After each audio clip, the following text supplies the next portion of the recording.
নমস্কার বন্ধুরা, সরমার রান্নাঘরের আরও একটা নতুন রেসিপিতে আপনাদের সকলকে স্বাগতম। আজকে নিয়ে এসেছি সামুদ্রিক রাজা মাছের কারির রেসিপি। এই রাজা মাছ শীতকালে খেতে কিন্তু লাগে খুব সুন্দর, আর ঘরে থাকা সামান্য কিছু উপকরণ দিয়েই এই রাজা মাছের কারি কিন্তু খুব সহজেই রান্না করা যায়। তাহলে চলুন শুরু করে ফেলি আমাদের আজকের রেসিপি। প্রথমে আমি এখানে 5 পিস মাছ নিয়েছি। মাছটাকে আগে থেকেই লবণ আর হলুদ আমি মাখিয়ে নিয়েছি ভালো করে ধুয়ে। এই মাছটা আমি বেগুন দিয়ে রান্না করব, তাই এখানে আমি একটা ছোট সাইজের বেগুন নিয়ে আমি ছোট ছোট করে কেটে নিয়েছি। আর নিয়েছি ধনেপাতা কুচি, পেঁয়াজ কুচি আর টমেটো কুচি।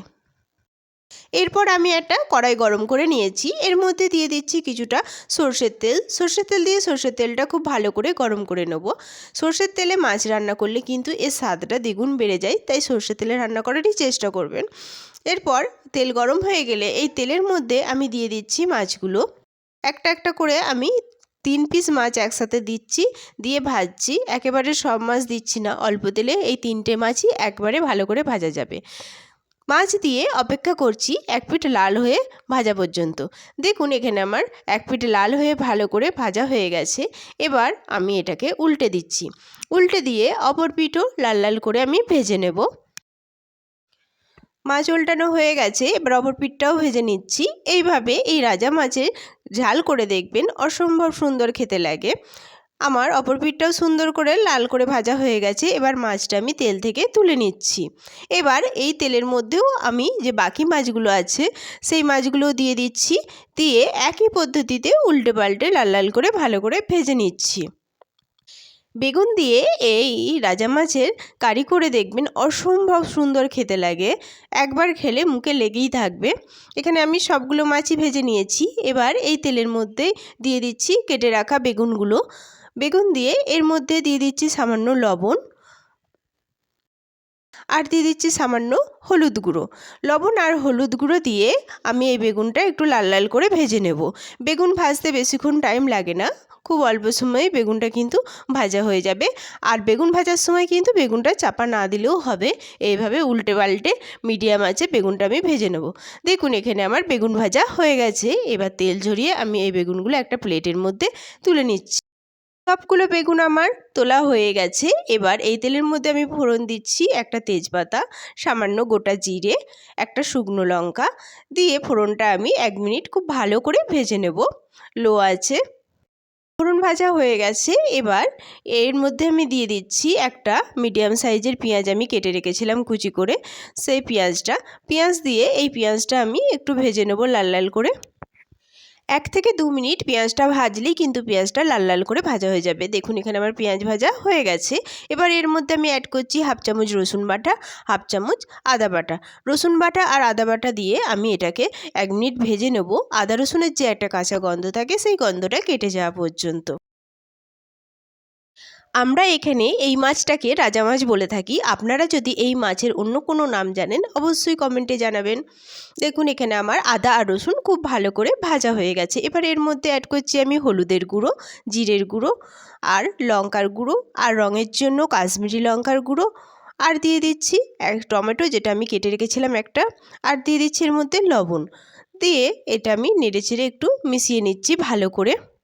মিশিয়ে নিয়ে মশলা না ধরার জন্য এর মধ্যে আমি অ্যাড করছি সামান্য একটু জল দিয়ে এই মশলাটা আমি খুব ভালো করে কষিয়ে নেব, যতক্ষণ না মশলার কাঁচা গন্ধ কেটে যাচ্ছে আর মশলা থেকে তেল ছেড়ে দিচ্ছে।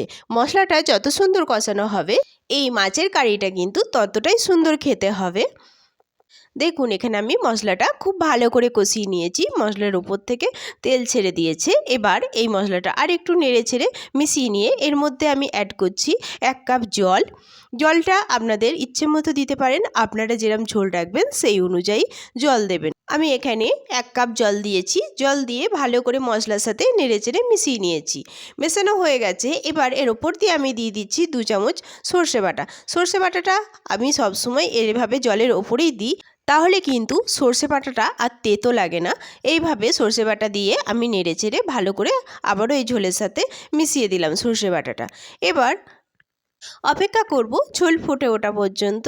দেখুন এখানে ঝোলটা ফুটতে শুরু করে দিয়েছে। এবার এর ওপর দিয়ে আমি দিয়ে দিচ্ছি ভাজা বেগুনগুলো। বেগুনটা ভাজার সময় সেদ্ধ প্রায় হয়েই গিয়েছিল, তাই এটাকে আর বেশি আমি সিদ্ধ করব না। বেগুন দিয়ে নেড়েচেড়ে আমি মিশিয়ে দিয়েছি। দিয়ে এর ওপর দিয়ে দেবো আমি ভেজে রাখা মাছগুলো। এই মাছ দিতে দিতে সবাইকে আবারও একবার সেই একই কথা মনে করিয়ে দিই, যারা আমার চ্যানেলে নতুন প্লিজ প্লিজ প্লিজ আমার চ্যানেলটি একটু সাবস্ক্রাইব করে আমার পাশে থাকবেন। আর যারা করে দিয়েছেন তাদের অসংখ্য অসংখ্য ধন্যবাদ। দেখুন কথায় কথায় সবগুলো মাছই আমি ঝোলের মধ্যে দিয়ে দিয়েছি। এবার নেড়েচেড়ে একটু ঝোলের সাথে মিশিয়ে দিয়েছি মাছগুলো। এরপর এটা ঢেকে আমি 2 মিনিট রান্না করে নেব। ফিরে আসছি 2 মিনিট পর। দেখুন আমাদের মাছ রান্না হয়ে গেছে। এটা কত সুন্দর কালার চলে এসেছে। আর মাছটা কিন্তু ঢেকে 2 মিনিটই রাঁধবো, বেশি রাঁধবো না। এরপর এর ওপর দিয়ে দিচ্ছি সামান্য গরম মশলা আর দিয়ে দিচ্ছি ধনিয়া পাতা কুচি। এই ধনিয়া পাতা দিলে কিন্তু এই মাছের কারির রেসিপিটা কিন্তু অসম্ভব সুন্দর হয়ে যায়। ধনিয়া পাতা দিয়ে এটা নেড়েচেড়ে মিশিয়ে দিলেই আমাদের রাজা মাছের কারি একেবারে রেডি। দেখুন এখানে আমি ভালো করে নেড়েচেড়ে মিশিয়ে নিয়েছি। এবার এটা আমার রান্না হয়ে গেছে, আমি এটা নামিয়ে নিচ্ছি। এরপর পরিবেশনের জন্য আমি একটা প্লেট নিয়ে নিয়েছি। এই প্লেটের মধ্যে আমি এই মাছের কারিটা সুন্দর করে পরিবেশন করে নিচ্ছি। দেখুন এটা দেখতে কত সুন্দর হয়েছে, খেতে কিন্তু এর থেকেও দ্বিগুণ সুন্দর। অবশ্যই আপনারা আমার মতো করে একবার এই মাছের কারিটা বাড়িতে ট্রাই করে দেখতে পারেন। আশা করছি আপনাদের সবারই ভালো লাগবে। আর আমার রেসিপিটি কেমন লাগলো তা অবশ্যই কমেন্টে জানাতে ভুলবেন না। দেখুন আমার প্লেটে সুন্দর করে পরিবেশন করা হয়ে গেছে। এই মাছটা দেখতে কত সুন্দর লাগছে, খেতেও কিন্তু অসম্ভব সুন্দর, আগেই বলেছি। আজ এই পর্যন্তই। দেখা হবে আবারও একটা নতুন রেসিপি নিয়ে। ততক্ষণ সবাই সুস্থ থাকবেন, ভালো থাকবেন। সকলকে অনেক অনেক অনেক ধন্যবাদ।